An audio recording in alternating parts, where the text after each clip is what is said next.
રેસામાં increment કેવી રીતે કરવું અને સીવીએ કેવી રીતે કરવું.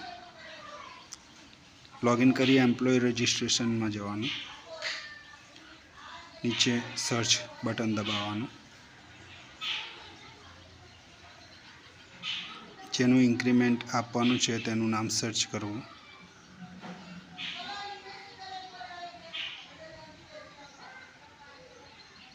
ત્રણ ટપકા ઉપર જઈ એડિટ ડિટેલ પર જઈ યસ રિવોક આપવું.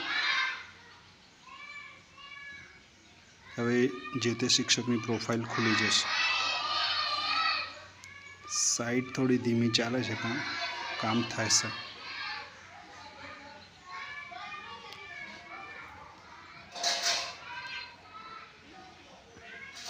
જો આવી રીતે ના ખુલ્યું હોય તો ફરીવાર તમે ત્રણ ટપકા ઉપર જઈ અને યસ રિવોક કરી શકો છો.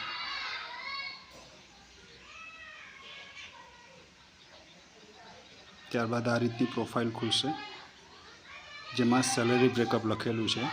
એ બટન ઉપર દબાવીશું એટલે એનું સેલરી બ્રેકઅપ ખુલી જશે. એમાં ઇન્ક્રીમેન્ટ આપવા માટે આપણે નીચેની સાઈડ આ બટન ઉપર ક્લિક કરીશું.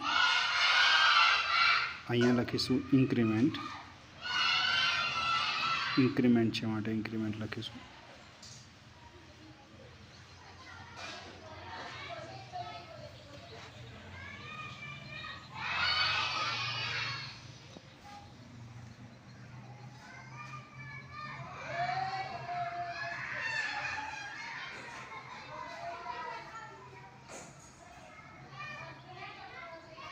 ત્યારબાદ ઉપર પે મેટ્રિક સેલ લખ્યું છે, જેમાં 17 છે એની જગ્યાએ 18 કરી દેવાનું છે.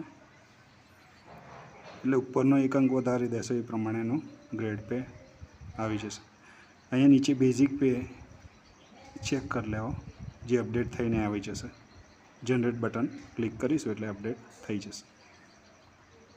આ સિવાય નીચે જે માહિતી છે એમાં સુધારો વધારો હોય તો જોઈ લેવો. જો કોઈ સુધારો જણાય કરવાનો બાકી હોય તો કરી દેવાનો.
આ રીતે બધું ચેક કરી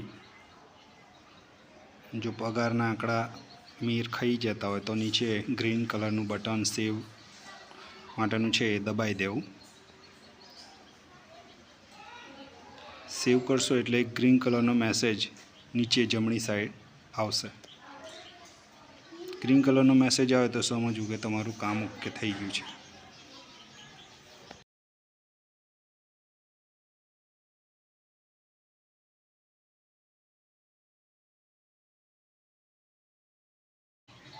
અહીંયા ગ્રીન કલરનો મેસેજ આવી ગયો છે માટે આપણું સેવ થઈ ગયું છે.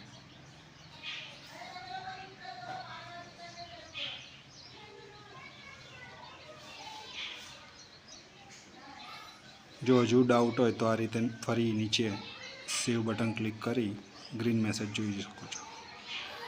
આ ઇન્ક્રીમેન્ટની પ્રોસેસ પૂરી થઈ છે.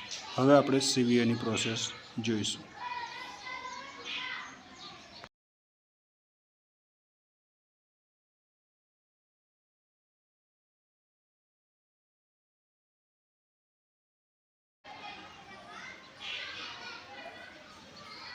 સેલેરી અપડેટ થયા પછી CVA કરવાની રીત, જેમાં આપણે એમ્પ્લોય રજિસ્ટ્રેશનમાં જઈ ક્રિએટર, સબ ક્રિએટર અને સબ એપ્રુવરના એપ્રૂવ કરવાનો હોય છે, જેથી 3 ટીક આવી જાય.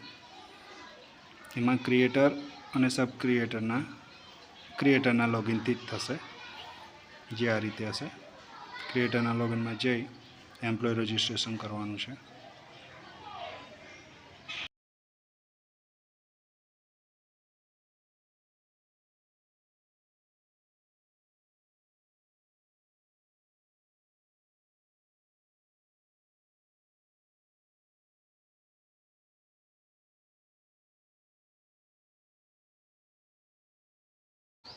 CVA કરવા માટે સર્ચ બટન ક્લિક કરીશું એટલે શિક્ષકોની યાદી આવી જશે.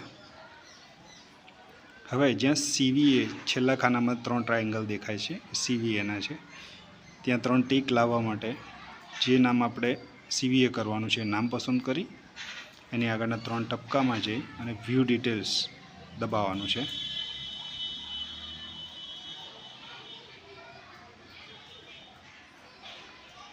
વ્યૂ ડિટેલ્સ કર્યા પછી અહીંયા સાઈડ ઉપર ડાબી બાજુ તમે જોઈ શકો છો, ત્યાં લખ્યું છે એપ્રુવલ ઇન્ફોર્મેશન. અહીંયા કોઈ વિગત તમારે સુધારવી હોય તો સુધારી શકો છો. Approval information દબાવશો. ઓકે, એક બે વાર દબાવશો એટલે આવી જશે એપ્રુવલ ઇન્ફોર્મેશન.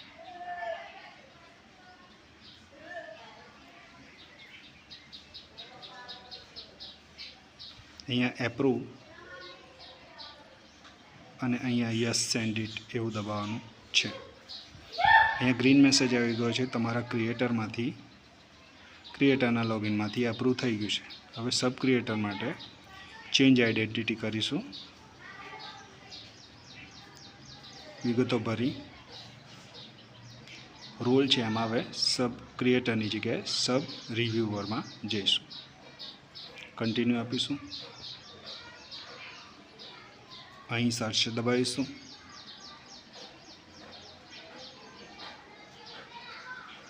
હવે જેમ ક્રિએટરમાં પ્રોસેસ કરી સેમ એ રીતના જે નામને આપણે એપ્રૂવ કરવાનું છે એ નામને આગળના 3 ટપકામાં જઈ ડિટેલ ઉપર જઈશું, જેથી CVA થઈ શકે.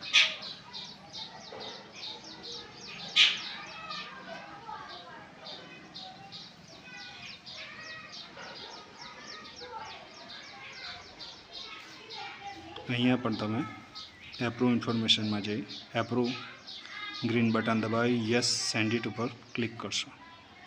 ગ્રીન મેસેજ આવી જતાં તમારું એપ્રૂવ થઈ ગયું હશે. તમારા 2 ટીક બની ગયા છે. હવે ત્રીજા ટીક માટે આપણે નવું લોગિન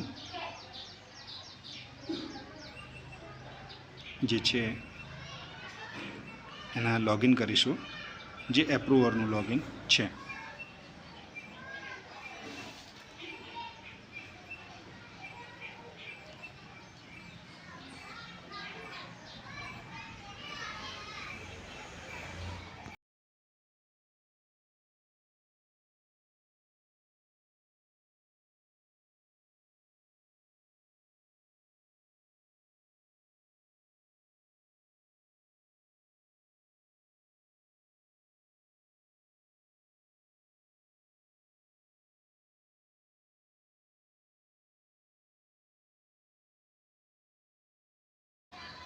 અહીંયા વિગતો ભરીશું, જેમાં રોલ આપણે જે છે એ સબ એપ્રુવરનો પસંદ કરવાનો છે.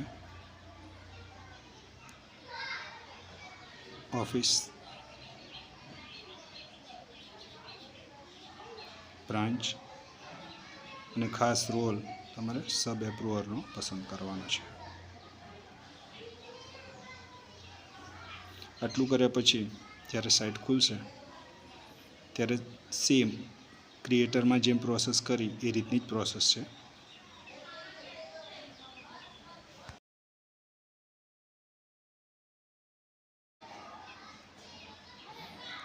ટૂલ્સમાં જઈ એમ્પ્લોય રજિસ્ટ્રેશનમાં સર્ચ બટન,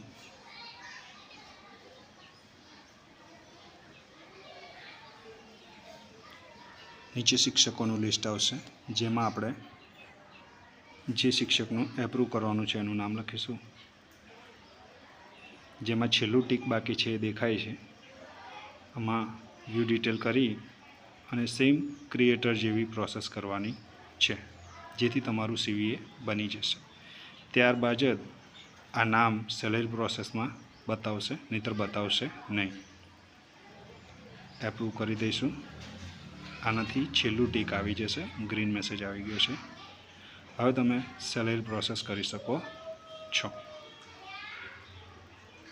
જે શિક્ષકોનું સીવીએ કરવાનું છે ખાસ અહીંયાથી જોઈ લેવું કે જેના 3 ટીક હશે એનું જ સેલેરી પ્રોસેસમાં નામ આવશે.